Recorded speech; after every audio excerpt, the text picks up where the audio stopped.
Advance, Merry Christmas sa inyo mga kadugong burgis. Bakit parang may kulang? Bakit parang hindi ako masaya?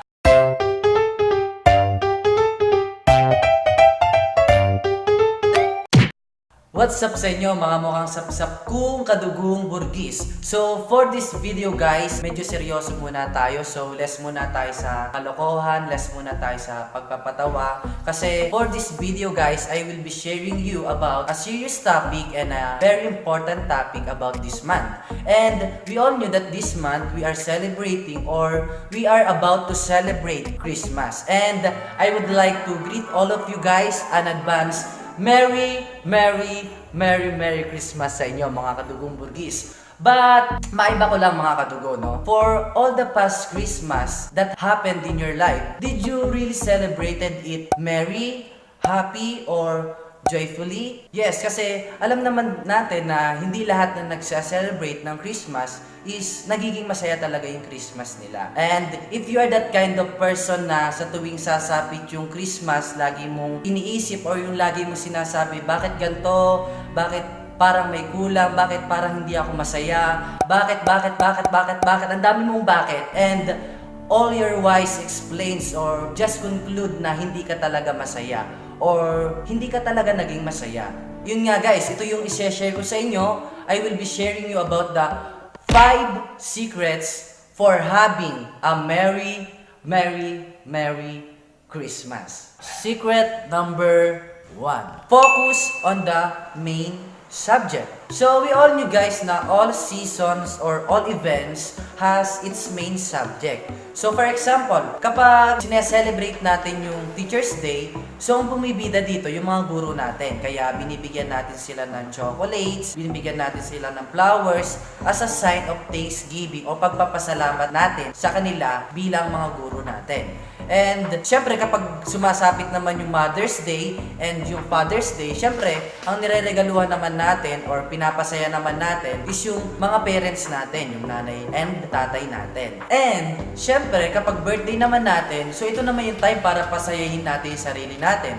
Tinitreat natin yung sarili natin, nireregaluhan natin yung sarili natin kasi season natin to eh. Kasi ito yung event ng buhay natin. But think about it guys, sino ba yung main subject ng season na ito? Sino ba yung importanteng tao na ipinanganak sa event na ito? And walang iba kundi si Jesus Christ, di ba? So siya dapat yung pinapasaya natin, siya dapat yung nireregaluhan natin kasi ito yung time niya eh. Ito naman yung moment niya para pasayahin natin. So ibig sabihin ba nun na wala na tayong karapatang sumaya sa Paskong to? So, hindi. It was just better na as we treat ourselves or as we make ourselves happy, make sure that Jesus Christ is happy too.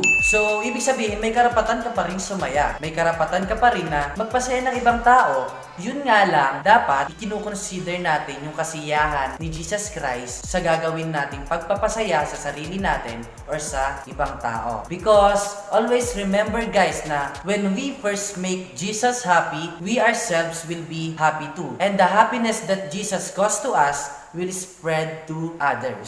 Hindi tayo mamamali ng pagse-celebrate ng Christmas natin kung dun tayo nakafocus sa main subject or nakafocus tayo kay Jesus Christ. Okay? Secret number 2. Practice the spirit of giving. Kung gusto mo talagang maging masaya yung Pasko mo, ito na may i-practice mo, yung magbigay ka. Ilang years na ba or ilang Pasko na ba yung lumipas na laging ikaw yung tanggap.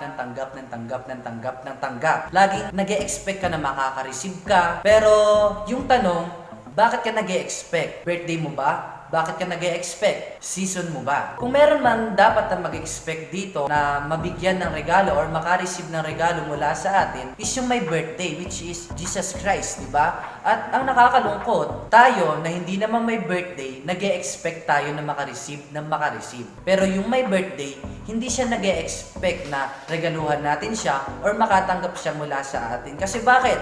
Yung niluto mo bang spaghetti, kaya mo ba siyang ibigay personally kay Jesus Christ? yung niluto mong kalamay, yung niluto mong carbonara, yung ireregalo mong kaldero or kawali. So, hindi mo naman siya kayang ibigay personally kay Jesus Christ eh. Kaya, hindi niya ina-expect yung mga things na kagaya nun or yung mga food na handa natin. Hindi niya ina-expect yun. So, ang tanong, paano? Paano natin mapapasaya si Jesus Christ or paano natin siya mareregaluhan kung hindi naman natin kayang ibigay sa Kanya personally? So, simple lang. Gawin natin yung mga bagay na makakapagpasaya kay Jesus Christ. So, this coming Christmas, maiba naman. Ikaw naman yung magregalo sa nanay at tatay mo. Ikaw naman yung magregalo sa ninong at ninang mo, sa tito or tita mo, and try mong bigyan ng handa yung mga kapitbahay nyo na wala laging handa, or try mo na i-invite naman sila sa bahay nyo, di ba? Through that, kaya nating pasayahin si Jesus Christ. So, yun naman yung i-practice natin. Yung tayo naman yung magbigay sa iba, tayo naman yung maging blessings para sa kanila. And, huwag na huwag ka malulungkot sa darating na Pasko kung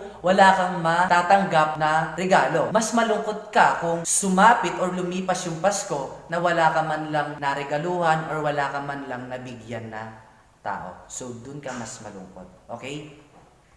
Secret number 3. Warmly welcome Jesus in your house.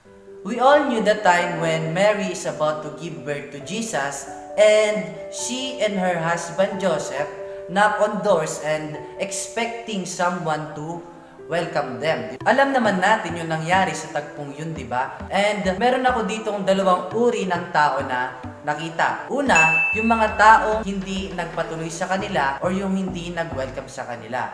And pangalawa, yung tao o yung pamilya na nag-welcome sa kanila, yun nga lang, hindi nila ibinigay yung best place na maaari nilang ibigay dun sa nangangailangan. And guys, minsan nang kumatok ang Panginoong Jesus sa buhay or sa mga puso natin. Sana this Christmas, sa pagkatok niyang muli sa ating mga tahanan, huwag nating tatanggihan yung tao na magiging dahilan ng kasiyahan at kagalakan natin. And expect talaga nakakatok si Jesus Christ sa Paskong ito. And sana ibigay natin yung best place na maibibigay natin sa ating Panginoong Jesus. Kaya sa darating na Pasko, huwag tayong malulungkot kung walang pupunta sa tahanan natin or kung wala tayong magiging bisita. Kasi one thing is for sure, merong kakatok sa atin at meron tayong magiging bisita. Okay? Secret number 4. Reject anything that will steal your joy and thanksgiving. So, isipin mo, ano-ano ba yung mga bagay na maaaring maging dahilan para hindi ka maging masaya? Maaaring wrong focus or goal. Saan ka ba nakafocus? Ano ba yung goal mo this Christmas? Goal mo ba na magpa-impress? Kaya ngayon pa lang pinaplano mo na kung ano yung susuotin mo para mapansin ka nung crush mo or mapansin ka nung jowa mo, ganyan. Or pagpapa-impress sa pamamagitan ng material things na meron ka. Kaya this Christmas, ginogol mo na may bago kang shoes, may bago kang damit, may bago kang relo, or ano man mga bagay na maaari mo ipagmalaki. Maaari din namang discontentment o yung pagiging malungkot natin sa mga bagay na natatanggap natin. Kaya this Christmas, yung lagi mong iniisip na ito lang yung handa namin, ito lang yung regalo na natanggap ko, na parang iisip mo na parang ikaw na yung pinakamalungkot na tao magse-celebrate ng Christmas. And ito yung bagay na maaaring mang-steal nung Thanksgiving din natin or yung pagiging mapagpasalamat natin sa kung ano yung matatanggap natin or kung ano yung meron tayo. So, ilan lang yun guys sa mga bagay na maaaring mang-steal nung joy and Thanksgiving natin. And alam ko na meron pa kayong mga bagay na naiisip, mga ibang bagay na maaari ring maging dahilan para hindi kayo maging masaya. So, yun yung bagay na i-reject natin. Yun yung bagay na dapat nating baguhin at dapat nating iwasan sa darating na Pasko. Okay? And for our last secret, let God handle all your worries and pressure. So, this Christmas, ano nga ba yung mga worries and pressure mo? Ano nga ba yung mga bagay na pinoproblema mo? Marahil pinoproblema mo yung mga bagay kagaya na wala ka pang panghanda, pangregalo, wala ka pang pang-ambag sa Christmas party nyo, wala pang bagong damit yung anak mo, wala ka pang bagong cellphone, or wala ka pang bagong jowa, wala ka pang makakayakap this Christmas. So, kung yan yung mga worries and pressures mo, hayaan mo na si Lord yung mag-handle nito. Basta ikaw, focus ka muna sa pagpapasaya kay Jesus Christ despite of all your worries and pressure. At lagi nating tatandaan guys na kapag una nating napasaya si Jesus Christ, doble yung kasiyahan at kagalakan na matatamo o matatanggap natin mula sa Kanya. I guess that's it guys. So, recall muna natin yung 5 secrets on how we are going to have a Merry Christmas. Focus on the main subject. Practice the spirit of giving. Warmly welcome Jesus in your house. Reject anything that will steal your joy and thanksgiving. And let God handle all your worries and pressure. And I also want to acknowledge our pastor, Pastor Sunny De La Cruz, kasi sa kanya ko po narinig yung message na to. Siya po yung nagmensahin ko sa amin and inelaborate ko lang. But to God be all the glory po. I guess that's it guys. And I'm hoping and praying na ikaw na nanonood nito, ako, and lahat tayo is magkaroon ng isang maligayang Pasko. So again, Merry Christmas sa inyo mga mukhang sapsap kong kadugong burgis. Paalam! I love you guys.